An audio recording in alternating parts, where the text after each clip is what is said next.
Hey everyone, welcome back to my channel. My name is Sarah with Sarah Plans Life, and today I am doing a video all about the medications I'm going to be taking during my surrogacy.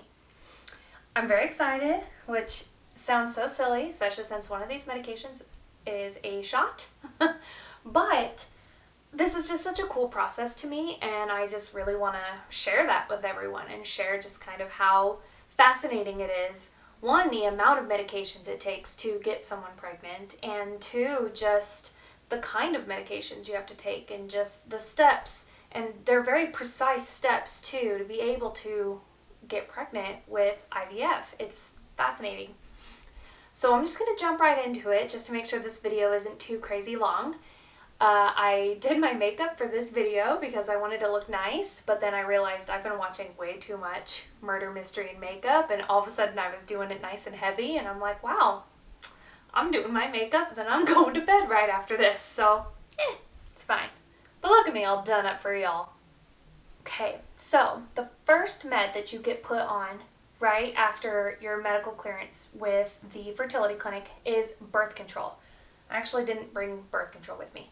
But I was put on birth control right at the beginning, and the reason they put you on birth control is so that they can stop your period and control your period, so that that isn't something you have to wait for in order to be able to start a cycle with IVF.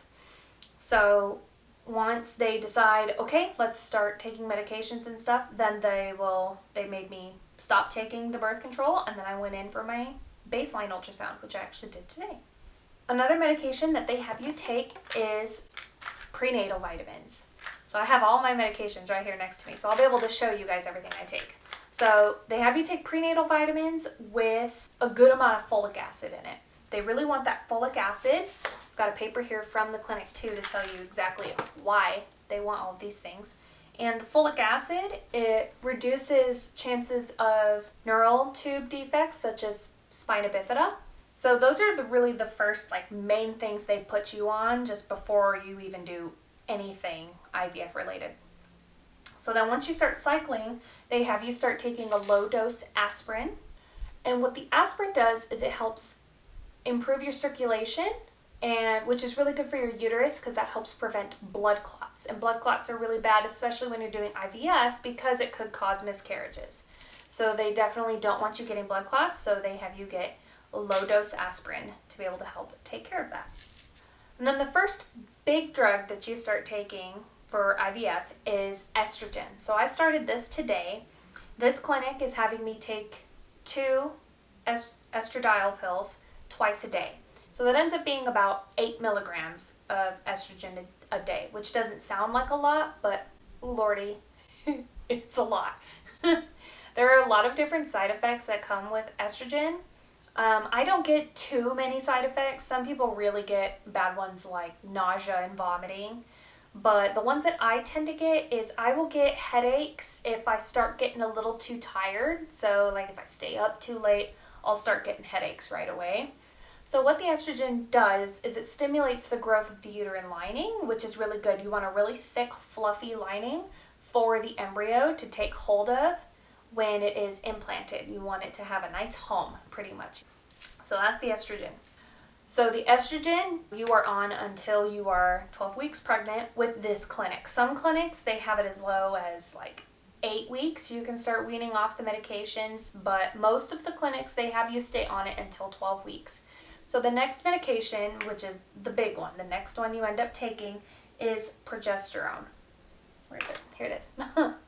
So it's this little vial of progesterone in oil, and what that does is that is just another hormone that your body would naturally produce when you get pregnant, but you have to give your body that jump start when you're doing IVF. So this is injected intramuscularly with one of these big old needles. So this is actually my drawing up needle. So I use this needle to puncture the vial and to draw up the medication. Typically you do about 2 milliliters of the progesterone, which is a lot. And when I say it's intramuscularly, it means you can do it in your thigh. I don't know of many surrogates that do it in the thigh. That sounds horrific.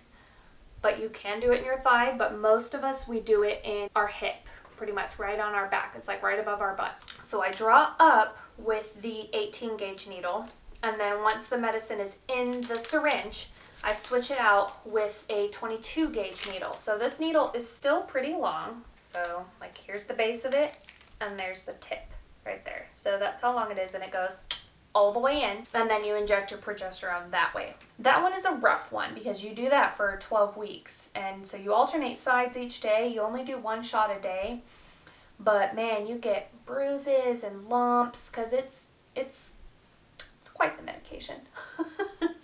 So I'm gonna open these needles up for you just so you can kind of see them up close and see what exactly we're working with here.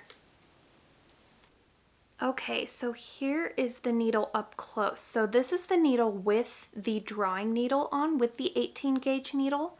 So this is the needle that I do stick into the vial to pull the progesterone out. And then once the progesterone is in here, then you will twist and the needle comes off. And then you put the 18 gauge needle on, and this is the one that gets, this one gets injected. Whoop. Here we go. Yeah, that sucker's not small. So typically you start the progesterone about 5 to 7 days before the transfer, So then after you've been on the progesterone for a few days, that's when you'll start a Z-Pack. You'll do azithromycin. So they actually prescribe that for both the surrogate and her husband. So my husband James has to also take a Z-Pack because they want to make sure that that we don't have any bacteria. It's kind of just another one of those precautions, like it's just in case. IVF is very expensive. So you want to make sure that you just have everything done perfectly. Like it's just all kind of stuff just to make sure that you don't have to do this more than once. Last thing I'll end up taking is prednisone. So that is a steroid, and that will help prevent my body from rejecting the embryo. So I will take one, and it is 20 milligrams. So it is a nice little dose there. I will take one on the day of transfer and then one each day for 2 days after that, and then that's it. So there's literally 3 pills in here. And that's it. That's all. I mean, I say that's it, but that's it. That's all of the medications that I have to take. It's not a ton, but it's enough. It's enough to get me pregnant.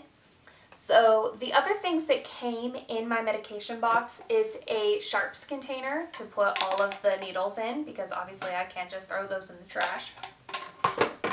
It also comes, they also give you a whole bunch of alcohol swabs because you need to be able to clean the area before you do an injection.